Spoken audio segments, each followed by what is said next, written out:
আপনি পুরুষ মানুষ না? পুরুষ মানুষ হলে কিভাবে আরেকজনের উপর আপনি বোঝা হয়ে থাকেন? You do your own income. আপনি শুরু করেন আপনার কাজ আপনি শুরু করেন। কোন কাজকে ইসলাম ছোট করে দেখে না, কোন কাজকে ইসলাম ছোট করে দেখে না। আল্লাহর কাছে সবচেয়ে উত্তম ইনকাম দুটো আল্লাহ রাসূল বলেছেন। এর মধ্যে একটা হলো ব্যক্তি তার নিজের কষ্ট করে হাতের কামাই, যেটা কোনো কাম নাই, হতাশা। কোন আপনি একটা টক দোকান দিয়ে বসতে পারেন না, অথবা আপনার জমিন আছে, যে আমাদের বহুত জমিন পড়ে আছে, এগুলো এখন কি চাষ করার কোনো লোক নাই, কারণ আপনি ওখানে সবজি চাষ করতে পারেন না। ইসলামের সবচেয়ে গুরুত্বপূর্ণ কাজের মধ্যে একটা কাজ হলো কৃষি কাজ। শুধু তাই না, রাসূল ইসলাম বলেছেন তোমার যদি মৃত্যুর সময় চলে আসে অথবা কিয়ামত অনুষ্ঠিত হবে, তুমি বুঝতে পারছো, তারপরেও একটা গাছের চারা লাগানোর সুযোগ থাকে, তাহলে গাছের চারাটা কি করো? লাগাও। রাসূল ইসলাম কি কথা বলেন নাই, কেউ যদি কোনো গাছের চারা লাগায় তাইলে ওই গাছ থেকে যে ফল হয়, এই ফল যদি সে খায় তাহলে সওয়াব পাবে, যদি পথিকরা খায় তাহলে সওয়াব পাবে।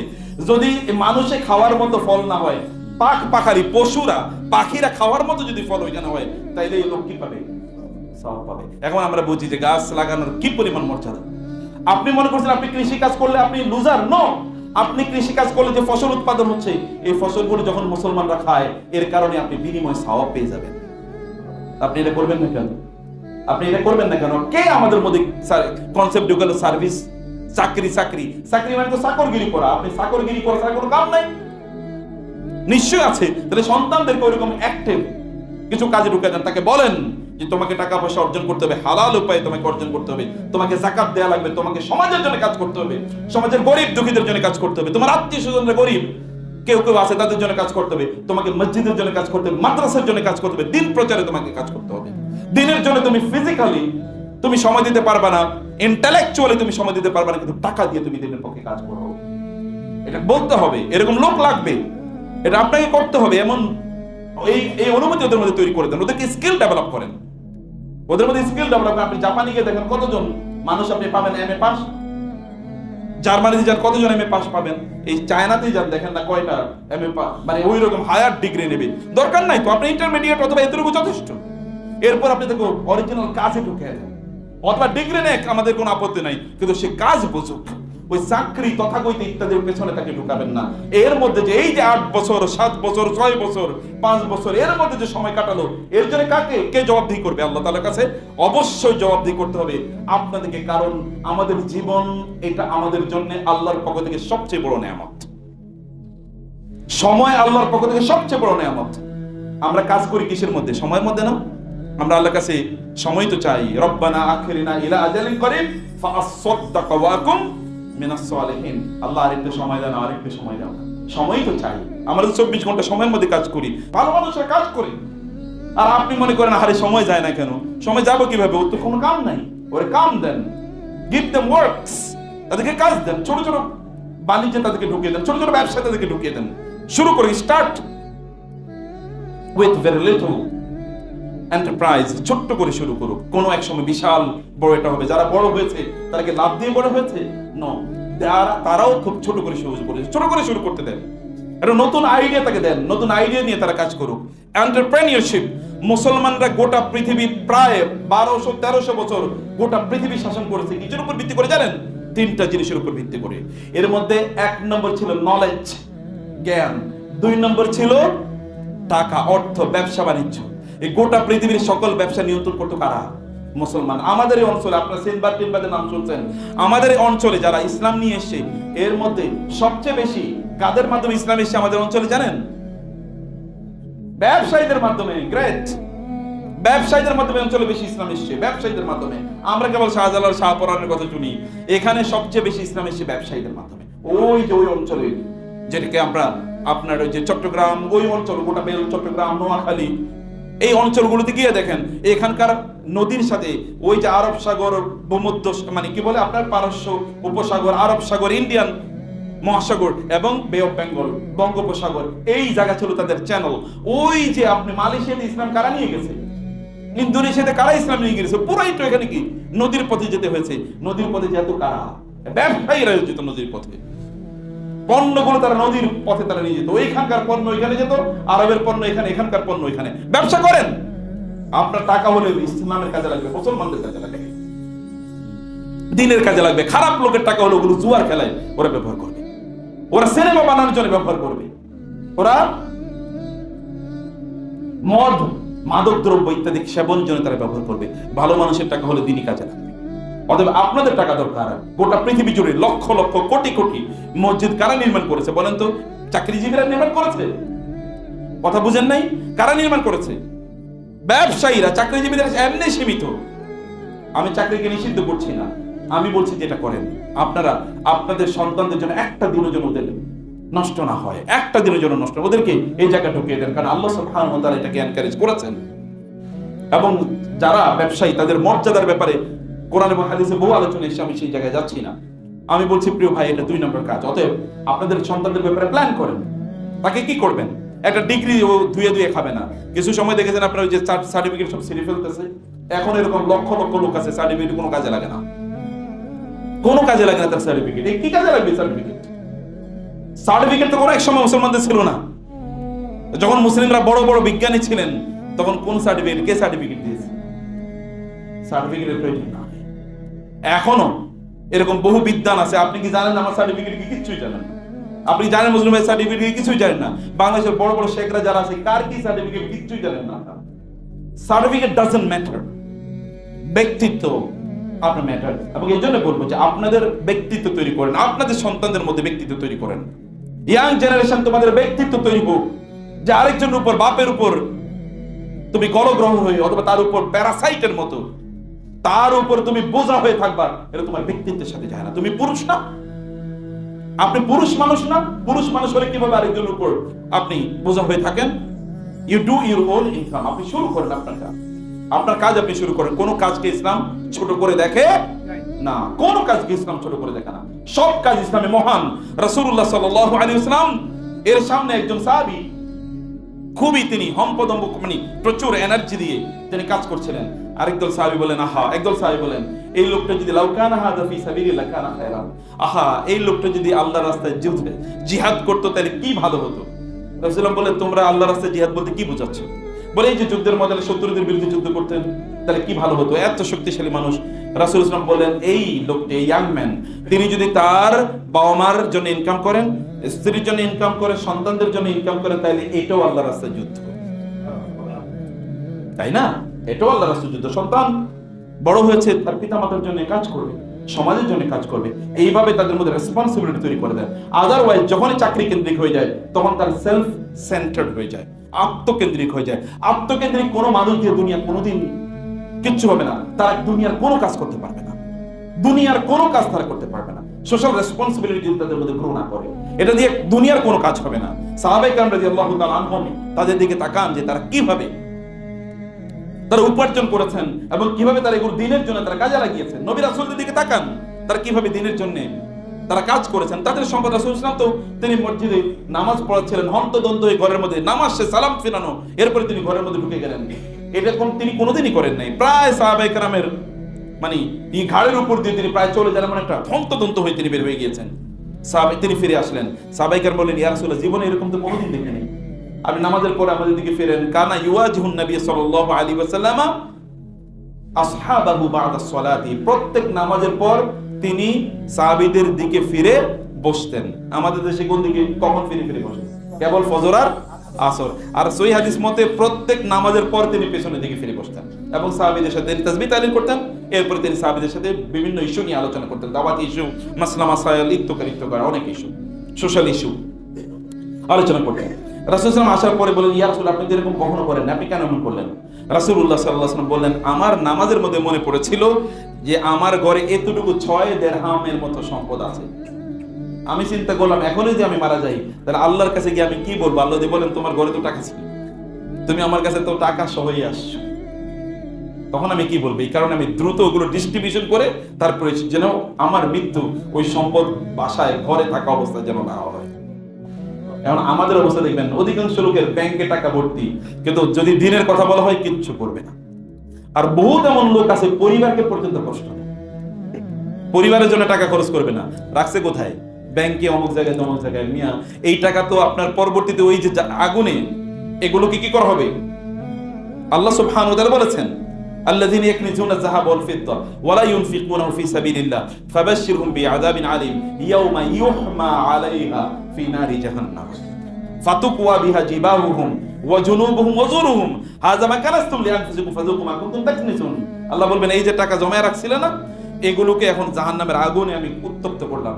এগুলো যে তার মুখ, তার এই যে পার্শ্ব এবং তার পিঠ, এগুলো সেক দেওয়া হবে, জ্বালিয়ে দেওয়া হবে কিয়ামতের দিন। এগুলো জমা করে রাখছেন কি জন্য? এবং অন্য সহিহ হাদিসে এসে, বহু সহিহ হাদিসে এসে, সহিহ বুখারী মুসলিম, কিয়ামতের দিন এগুলো সাপে পরিণত হবে, সুজাআন আকরা, মানে এরকম, মানে যেই বিষধর সাপ, এত বিষ তার মাথায় যে তার মাথায় কোনো চুল নাই, আকরা, এইরকম সাপ তাকে দংশন করতে থাকবে এবং বলবে আনা মালুকা আনা কানসুকা, আমি সেই সম্পদ, আমি সেই মাল যেগুলো তুমি ব্যাংকে জমা করে রাখছো, ঘরের মধ্যে স্তূপ করে রাখছো, কিন্তু এখান থেকে তুমি জনকল্যাণে ব্যয় করো নাই, দিনের জন্য ব্যয় করো নাই, এগুলো আজকে আমি সাপে পরিণত হলাম, তোমাকে কামড়াচ্ছি। সম্পদ আপনি এভাবে জমা করে রাখলে সম্পদ কোনোদিন বাড়ে না। 3 নম্বর ইস্যু আমি 5 মিনিটের মধ্যে শেষ করবো, তাহলে যে আমাদের সম্পদের মধ্যে কোনো বরকত নাই। কি নাই? কোনো বরকত নাই। এই যে ইনকাম করছেন, দৌড়াচ্ছেন, কোনো কিছুর মধ্যে বরকত নাই। পোলাপাইন দেখবেন মানুষ হয় না, বরকত নাই। পোলাপাইন দেখবেন বুড়ো হয়ে যাচ্ছে, আয় ইনকাম নাই, অথবা তারা চাকরি বাকরি, অথবা তারা ব্যবসা বাণিজ্য কিচ্ছু করতে পারতেছে না, আর ভাগাড়ে টাইপের, ভাগাড়ে দোকানের কাছে যায়, সিনেমা দেখে আর গান শুনে আর বাসায় বসে বসে মোবাইল টিপে, এর বাইরে কোনো কাজ নাই। এই অথর্ব তৈরি হচ্ছে আপনার কারণে, এই অথর্ব তৈরি হচ্ছে আপনার কারণে। কারণ কি? এর আগে আমি বলেছি প্ল্যান নাই তাদের নিয়ে। এবং 2 নম্বর, এখন ধারাবাহিকভাবে কয়েকটা জিনিস বলে, এর মধ্যে নাই ঈমান, ঈমানের ত্রুটি আছে। অধিকাংশ লোকের ঈমানের ত্রুটি। আপনি হয়তো বলবেন না যে ঈমানের ত্রুটি মানে, একজন আলেমের মজনু ভাইয়ের কাছে বসেন, আপনার ঈমান কি কি আছে একটু চেক করেন, দেখেন ঈমান ঠিক আছে কিনা। ঈমান যদি ঠিক থাকে তাহলে ওই ব্যক্তির দারিদ্র, অথবা সে কোনোদিনই এইরকম সংকটে কোনোদিন তার পড়ার কথা নয়। আল্লাহ সুবহানাহু বলেছেন ওয়ালাউ আন্না আহলাল কুরা আমানু ওয়াত্তাকাউ লাফাতাহনা আলাইহিম বারাকাতিম মিনাস সামাই ওয়াল আরদ। জমিনবাসী যদি তারা সত্যিকার অর্থে ঈমান আনতো, তাহলে আল্লাহ তাআলা বলছেন আসমান এবং জমিনের বরকতগুলো তাদের জন্য উন্মুক্ত করে দিতে হবে। আপনার কত বরকত দরকার, সে কারণে আপনাকে ঈমান আনতে হবে, আপনাকে ঈমান আনতে হবে। একজন বিখ্যাত তাবিঈ, তার নাম হচ্ছে আল-আসাম। তিনি তার 7 জন কন্যা সন্তান। কয়জন কন্যা সন্তান? 7 জন। এই কন্যা সন্তানকে রেখে তিনি একবার বলেন আমি একটু জ্ঞান অর্জনের সফরে যাব এবং আমি এর মধ্যে উমরা করে আসবো। তো তার স্ত্রী এবং অন্য সন্তানরা বলেন বাবা, তো বাসায় তো খাবার নাই, তুমি যদি যাও তাহলে আমাদের হবে কি? এর মধ্যে এক সন্তান, তার বয়স, কন্যা সন্তান বয়স 10 বা 12, বললেন আমরা আল্লাহর উপর তাওয়াক্কুল করি, আল্লাহ সুবহানাহু ওয়া তাআলা দেবেন। মেয়ের কথায় আশ্চর্য তিনি চলে গেলেন। রাতের বেলা ওখানে তাদের ঘরের দরজায় টোকা দিল। একজন এসে টোকা দিল, দেখা গেল প্রায় কয়েকশো সেখানে সেনাবাহিনী সৈন্য। তোমরা কারা? বলছে আমরা আবু জাফর আল মানসুরের লোক। কেন এসে বলে আমরা এই দিক দিয়ে যাচ্ছিলাম, আমাদের পানি লাগবে, আমাদের সৈন্যদের পানি শেষ হয়ে গেছে, একটু পানি দিতে পারবা? বলেছে ঠিক আছে, আমাদের শুধু পানি আছে আর কিছু নাই বাসায়। বলেছে ঠিক আছে, পানি নিয়ে যাও, পানি দাও। পানি দেওয়ার পর বলে আচ্ছা এই বাসাটা কার? বলছে ওই যে ওই অমুক আল-আসাম অমুকের। বলে ওই যে আমাদের বিদ্বান, যে জ্ঞানী, আমাদের এই অঞ্চলের সবচেয়ে বড় আপনার আলেম, ওনার? বলে হ্যাঁ। তো উনি কই? বলে উনি তো চলে গেছে ইয়েতে, ওমরা চলে গেছে এবং দিনই সফরে উনি গেছেন। বলেছে ঠিক আছে, উনি যেহেতু গেছেন তাহলে তো তোমাদের একটু খোঁজখবর নেওয়া লাগে। তিনি বললেন যে তার মানে আবু জাফর আল মানসুর, যে আমার কাছে কয়েকশো দিরহাম আছে, দিনার আছে, দিনার মানে স্বর্ণ মুদ্রা, আমি এগুলো দিয়ে দিলাম, এই সৈন্যরা তোমাদের যার যা আছে দিয়ে দাও। তো এগুলোর মধ্যে কয়েক হাজার হয়ে গেছে। দেয়ার মালিক কে? আল্লাহ সুবহানাহু ওয়া তাআলা। দেয়ার জন্য কোনো উপলক্ষ লাগে না। তো তিনি চাইলে, কিন্তু আপনার তার উপর তাওয়াক্কুল করতে হয়। ওয়া মান ইয়াত্তাকিল্লাহা ইয়াজআল লাহু মাখরাজা ওয়া মান ইয়াতাওয়াক্কাল আলা আল্লাহি ফাহুয়া হাসবুহু। কেউ যদি আল্লাহর উপর নির্ভর করে, আল্লাহ তাআলা তার জন্য কি যথেষ্ট। আল্লাহর উপর নির্ভরতার অবস্থাটা কি? আল্লাহর উপর কতটুকু আপনি তাওয়াক্কুল করতে পারছেন, নির্ভর করতে পারছেন, এটা দেখার বিষয় আছে। তাকওয়া অবলম্বন করা, সত্যিকার অর্থে আপনি আল্লাহ সুবহানাহু ওয়া তাআলা ভয় পান কিনা। যেমন আপনার তো এখন ইনকাম নাই, আপনি হাউতাস করছেন, এখন হালাল আর হারাম বাছেন না। এলাকায় যেমন দেখবেন বহুত লোক, তারা ব্যবসা বাণিজ্য যারা করে হারাম জিনিসও বেচে, চাকরি বাকরি করে হারাম ইনকামও তারা করে, কোনো বাজ বিচার নাই। আমিনাল হালালে আও মিনাল হারাম, হালাল নাকি হারাম, কোনোটার দিকে কোনো বাজ বিচার নাই। এই সকল কাজ, এমনকি তাদের মধ্যে নৈতিকতা নাই, আদর্শ তাদের মধ্যে নাই, নৈতিকতা তাদের মধ্যে নেই, কোনো কিছুই তার মধ্যে নাই। এমনকি চোখটা হেফাজত করে যে ইয়াং পোলাপান চাকরি হয় না। I guarantee you couldn't control your eyes. If you can control your eyes, you will get sustenance and provision from Allah subhanahu in abundance. চোখটাকে নিয়ন্ত্রণ করো যুবকরা, যুবতীরা, দেখো আল্লাহ তাআলা ঠেলে দেবেন তোমাদের উপর আল্লাহর বরকত। নিউ ইয়র্কের গল্প শুনছিলাম আমি, এবং বাস্তব গল্প যিনি শুনেছেন, যিনি দেখেছেন, তিনি আমাকে বলেছেন, বড় একজন ইসলাম, বড় একজন শেখ, তিনি বলেছেন মরক্কোর এক লোক, তিনি গেছেন নিউ ইয়র্কে এবং এখানে গিয়ে তিনি চাকরি করবেন। একটা অফিসে তার চাকরি হলো। তো একদিন ওই অফিসে ঢোকার জন্য তিনি লিফটে উঠেন। ওই লিফটে একজন খুবই সুন্দরী একজন নারী, খুবই স্মার্ট এবং খুবই দামি জামা কাপড় ইত্যাদি পরে একজন নারী উঠেছেন। এই ইয়াং ছেলে তিনি নিচের দিকে তাকিয়ে আছেন। ওই মহিলা তো, আমেরিকানরা বিশেষ করে ইউরোপ এবং আমেরিকাতে কোনো মহিলার দিকে, বিশেষ করে ইয়াং মেয়েদের দিকে যদি আপনি না তাকান, তাইলে ও গিয়ে পরবর্তীতে আত্মহত্যা করবে। বুঝেন এই কথা? ওইখানে গিয়ে আত্মহত্যা করবে। কেন আত্মহত্যা করবে জানেন? বলো, ও আমার দিকে তাকাইলো না কেন? নিশ্চয়ই আমি সুন্দরী না। আমি সুন্দরী হলে তো আমার দিকে তাকাইতো, একটু টিজ করতো, বিভিন্ন অ্যাপ্রোচ করতো, কিছুই তো করে না, তার মানে আমি সুন্দরী না।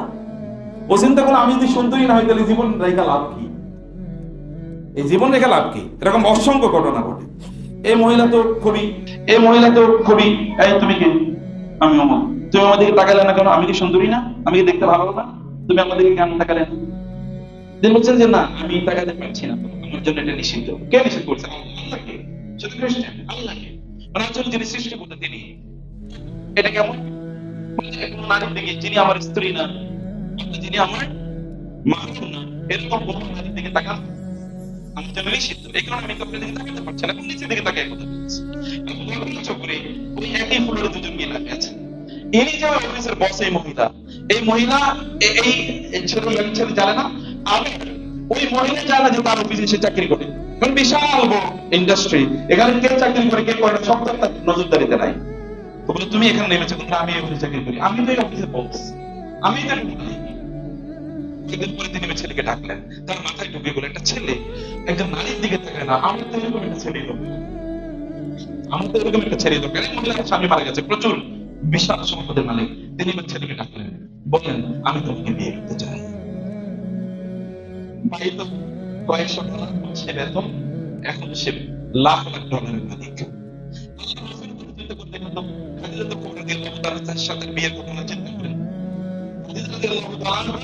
মক্কার সবচেয়ে ধনী নারী, সবচেয়ে সম্ভ্রান্ত নারী, তাকে বিয়ে করার প্রস্তাব দিয়েছে, কিন্তু তিনি রাজি হন না, কারণ জানে যে কেউ বলবো না তার সমকক্ষ, অথবা বিয়ে করতে চায় তার টাকা বিভিন্ন কারণে। তিনি ভাবছেন না তার সমকক্ষ পার্সোনালিটি রাখে এরকম তিনি তাকে বললেন, রাসূলুল্লাহ সাল্লাল্লাহু আলাইহি ওয়াসাল্লামকে ব্যবসার একটা প্রতিনিধি দর্শন করে, ব্যবসা করে তিনি আবার পার্সোনাল সেক্রেটারিকে একটু দিয়ে দিলেন ব্যবসার হিসাব নিকাশ ঠিক মতো রাখলেন। পার্সোনাল সেক্রেটারি তার নাম ছিল মাইসারা। মাইসারা এসে খাদিজাকে বললেন, এই রকম ভালো মানুষ এটা তো ভালো সমাজ জীবনে কোনোদিন দেখে না, ইসলাম নাই, কিন্তু তো 25 বছর বয়স মাত্র, কিন্তু নবী আমার 40 বছর বয়সে।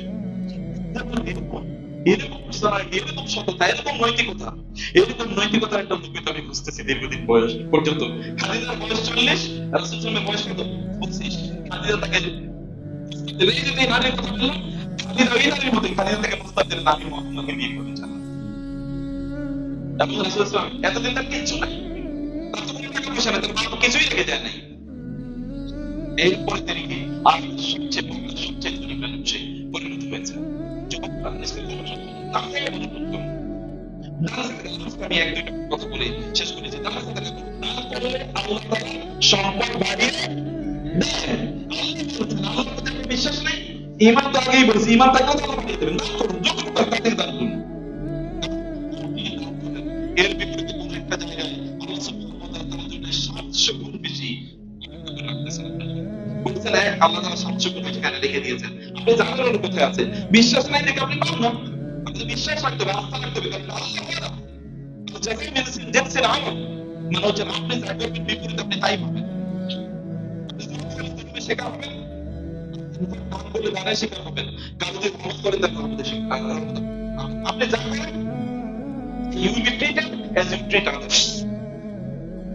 মানুষের সাথে তেমন আচরণ করবেন যেমন আচরণ আপনি পেতে চান, আপনি যা করবেন আপনি তাই পাবেন। এটা কোন সুন্নাহ নেই।